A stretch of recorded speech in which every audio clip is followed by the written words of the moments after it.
ऊपर मानव जीवन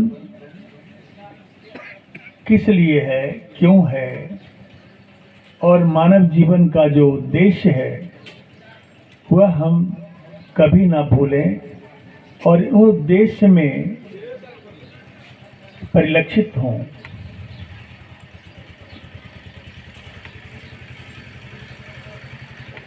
यूं तो संसार में सभी जीते हैं, जितने प्राणी हैं सभी जीवन जी रहे हैं,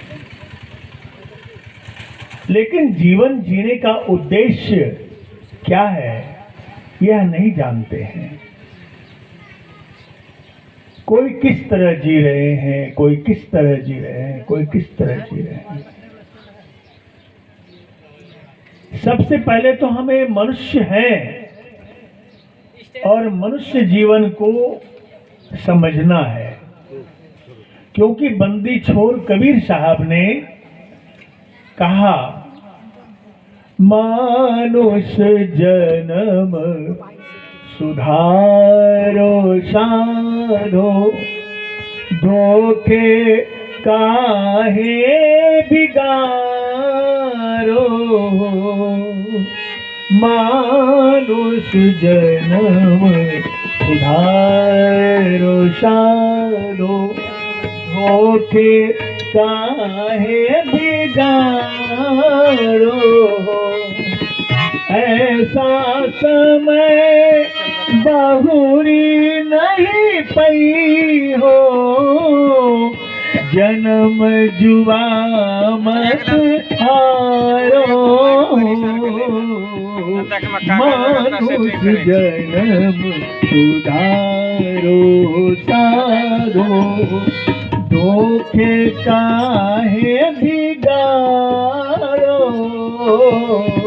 मानुष जन्म सुधारो साधो, ऐसा समय बहुरी नहीं पइयो, जन्म जुआ मत हारो। मानुष जन्म सुधारो साधो।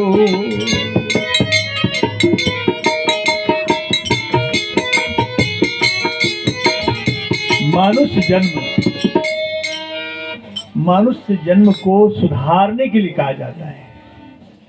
3.5 हाथ का हमारा शरीर है, हम बहुत सुंदर दिखते हैं, सभी अपने अपने मन में यह संजो कर बातें रखे हुए हैं, पर इस सुंदर शरीर का उद्देश्य क्या है? इस सुंदर शरीर को पा करके हम क्या सही मानव हुए हैं या नहीं हो पाए? सही मानव का क्या उसूल है? सही मानव होने का क्या रूप है? इसलिए वेद की वाणी कह रही है, किर्णवंते विश्वमार्यम मनुर्भव। वह कह रहे हैं, वेद कहता है कि मनुष्य बनो। मनुष्य बनना सबसे बड़ा काम है। इसका मतलब हम 3.5 हाथ के शरीर में अधूरा मनुष्य हैं। शक्ल तो हमारा मनुष्य का है, पर शक्ल होने से काम नहीं चलेगा। इसमें मनुष्यता की आवश्यकता है। मनुष्यता की आवश्यकता है, तो मनुष्य बनने के लिए कहा गया है संतों के द्वारा। मनुष्य का क्या लक्षण है? मनुष्य का लक्षण है दया, क्षमा, शील, संतोष, विवेक, वैराग्य।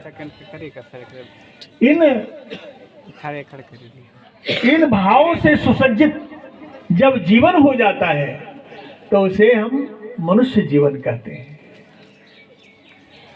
अगर हम मनुष्य हो करके मनुष्य का आहार विहार नहीं है तो अधूरा मनुष्य है। आहार विहार आज के समय बिगड़ा हुआ है, बहुत बिगड़ा हुआ है। अपने भारत, आप भारतवासी हैं, भारत आपका देश है, भारत की परंपरा को याद करें, अपने पूर्वजों को याद करें। पूर्वज कहते हैं जो सबसे पूर्व में था हर कोई इंसान इस जगह ऋषियों के संतान है। हर कोई इंसान इस जगह ऋषियों के संतान है। ऋषियों की परंपरा को छोड़ दिया है सबने। इस देश पर प्राचीन काल में विदेशी आक्रांता आए, इस देश पे चढ़ाई की, इस देश को लूटने आए, यहाँ के धन संपत्ति को लूटने आए। उनका आहार विहार जीवनचर्या क्या थी, आज वैसा ही बना दिया भारतवासियों को। डच आए, हून आए, शक आए, मंगोल आए, मुगल आए, अंग्रेज आए, सारे लोग आए इस देश को लूटने, पर वो यही खप गए, क्योंकि यह भारतवर्ष 6 ऋतुओं से सुसज्जित है। भारतवर्ष में ही 6 ऋतुएं पाई जाती हैं। सर्दी, गर्मी, जाड़ा, बरसात सभी होते हैं। और देशों में तो एक ही तरह ठंडे ठंडी है, अंधेरा है अंधेरा ही है। तो उस जीवन को यहां बहुत अच्छा लगा उनको। वो हिंसक थे, मांसाहारी थे। चीनी यात्री आए थे, ह्वेनसांग, फाइयान, उन्होंने कन्याकुमारी से हिमालय तक उन्हें सर्वेक्षण किया और उसने अपने बुक में लिखा, किताब में लिखा, इस काल में संपूर्ण भारत में एक भी नशेड़ी नहीं मिला, एक भी मांसाहारी व्यक्ति नहीं मिला।